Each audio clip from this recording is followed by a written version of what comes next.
This episode wasn't all that. I don't want to say it wasn't all that good, but there really wasn't a whole lot going on. We'll talk about it. And I'm like, come on through, Cookie. I'm going up on my soapbox. That's basically it. Let's talk about drag and all its forms.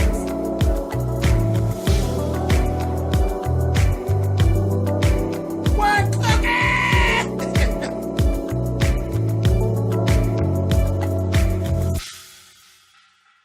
Hey guys, thanks so much for clicking on the video. This is my review for Real Housewives of Potomac. This is season 3, episode 5. Like I said, it was a strange episode. It was kind of like a filler type of thing, but it's only episode 5, but whatever. It wasn't bad, but it wasn't a lot. It wasn't a lot. Whatever, let's go through it. Okay, so we start off, they have this whole little thing where there's she is in the process of learning to be a yoga instructor.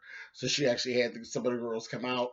She was going through it. The lady was showing her, what to do, how to do it, what to say, how to actually handle the women and all of that. No real big deal. I don't think I would want to take a class with her because it just didn't come natural. You know how some things just don't seem to come natural to a person? I wouldn't want her as an instructor. I wouldn't. She's a little too airheadish for me, but whatever.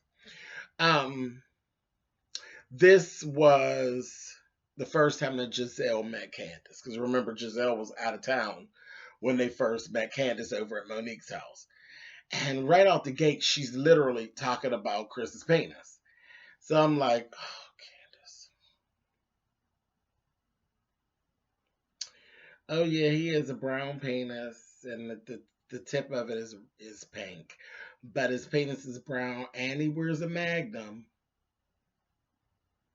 Okay. So when you start there, there's really nothing about your life that they're not going to ask you. Just so you know, they're going to fire at you because there actually is a way of being too open, and Candiace is too open and too animated, and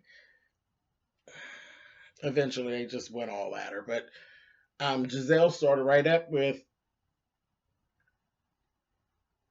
talk about a prenup, and she was like, "Well, I'm the one that has the money, so I haven't really given it a whole lot of thought. This, that, thing, and the other."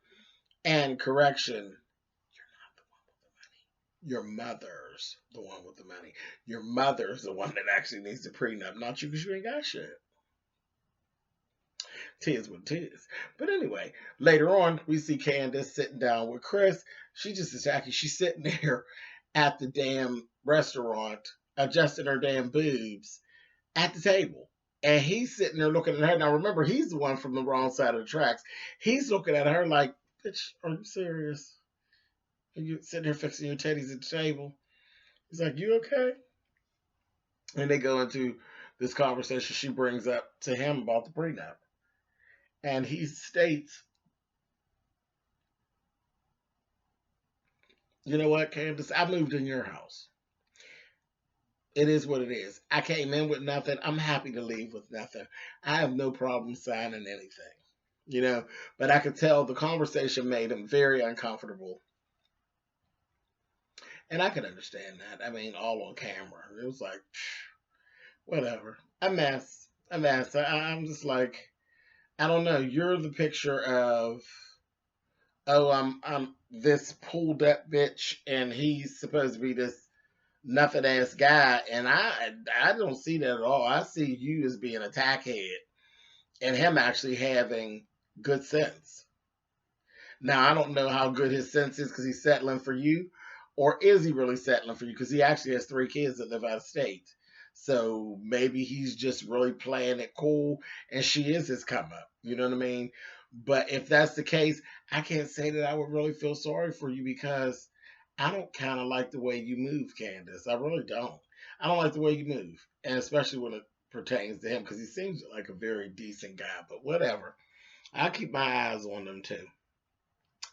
Um, Karen, we had a little scene where Karen and her daughter Rayvin sat down, and what I've noticed here is that Rayvin is actually the only friend, actually real friend, that Karen has.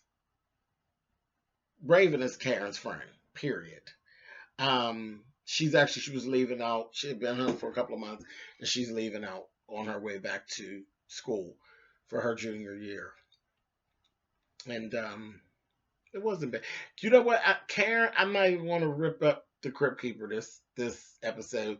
She was good this episode. Karen was she was nice this episode. She was nice. It was really strange to see because she's always being a bitch, but she wasn't. She was actually nice, and she did some things that made me say, "Damn, Karen, maybe you're not all bad." You know what I mean? But I was like, okay, I felt a little bad for her when Rayvin was leaving because you know it's her only friend, and she was basically giving her a reassurance of the fact that she loves her. You know, no matter what, that she loves her. So I was like, okay, am I forming a soft spot for Karen? Whatever. Sharice, you fucking bitch. Sharice over there, she comes over to Monique's house.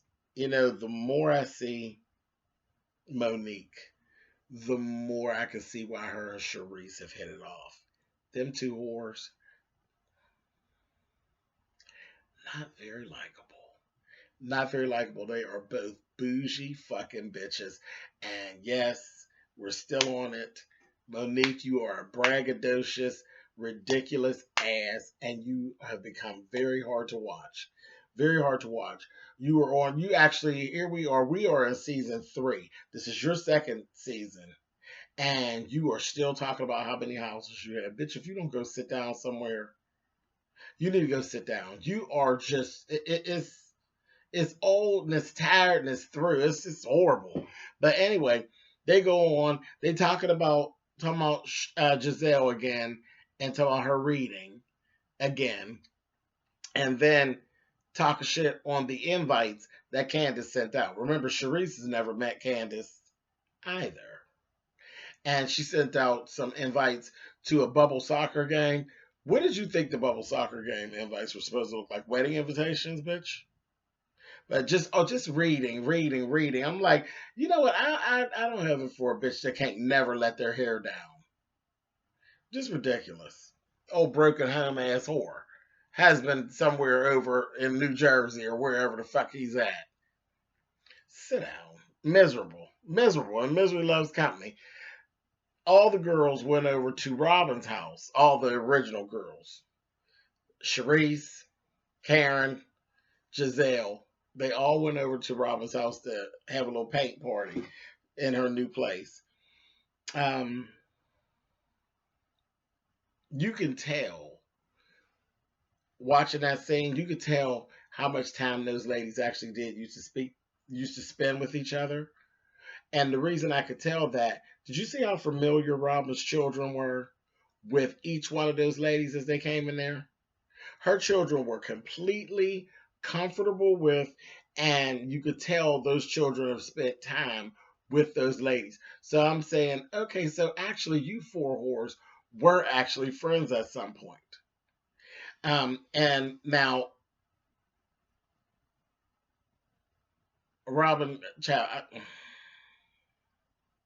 that parenting, I said, girl, you know, I hate to question somebody's parenting, but girl, your kid's just too familiar and too involved with their surroundings.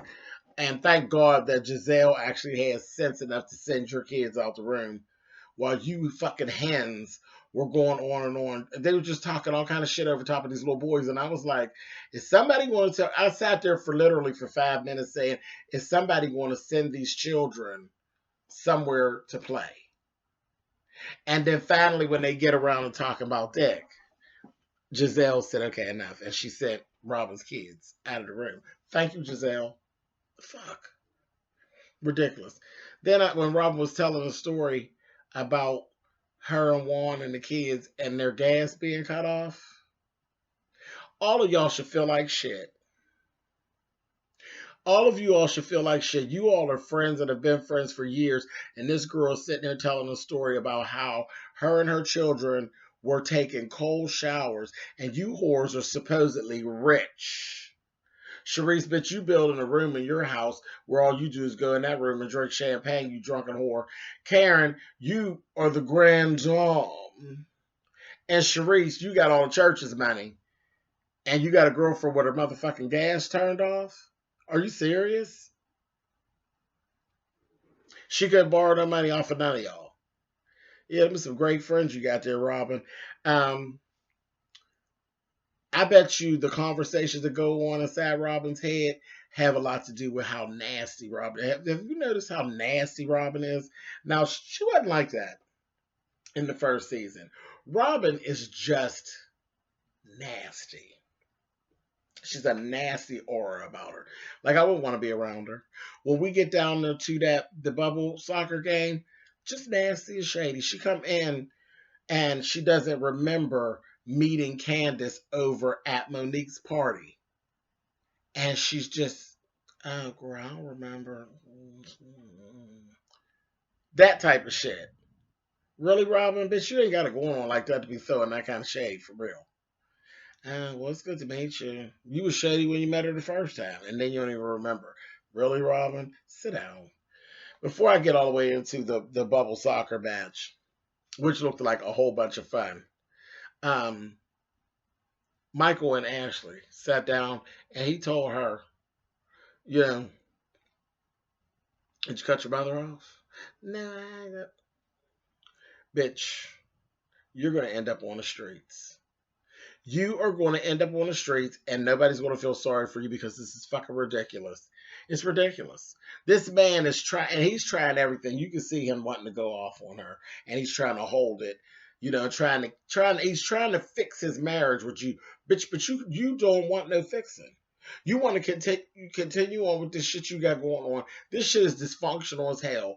Your mammy is sitting over there jumping up and down on some raggedy dick, and you about to lose your dick altogether.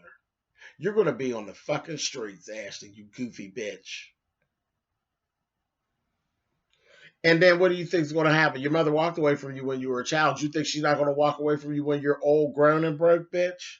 She ain't going to have nothing to do with you because your mother's full of shit. That bitch she's on that opportunistic type of shit. She ain't going to have shit to do with you, bitch, when you're alone, lonely, and somewhere living in a house underneath the standards that Robyn's living in. See if your mother still be hanging around. I bet you she don't. I'm willing to bet some of my money on it. She gonna go right the fuck on about her business because you'll be useless at that point. Anyway, moving on. Okay, down to the bubble soccer match. Fun. It looked like a whole bunch of fun. They played the game. It looked hot as hell, like it was really hot and fun. Then they were getting on my nerves because Chris got everything together. They were bringing the food from his restaurant, and when they actually, they got stuck up the road. They're out in the middle of this park or whatever. They were just so bitchy and, oh, well, why isn't this that, and why isn't that, and this, that, and the other. Bitch, y'all are out in the middle of a park. This is not a function in a ballroom. Like, are you kidding? Chill the fuck out. All that old shit, all this, that shit is so tired. That is so tired. It is tiresome. And when he did get the food there, the food from, I'm liking Chris.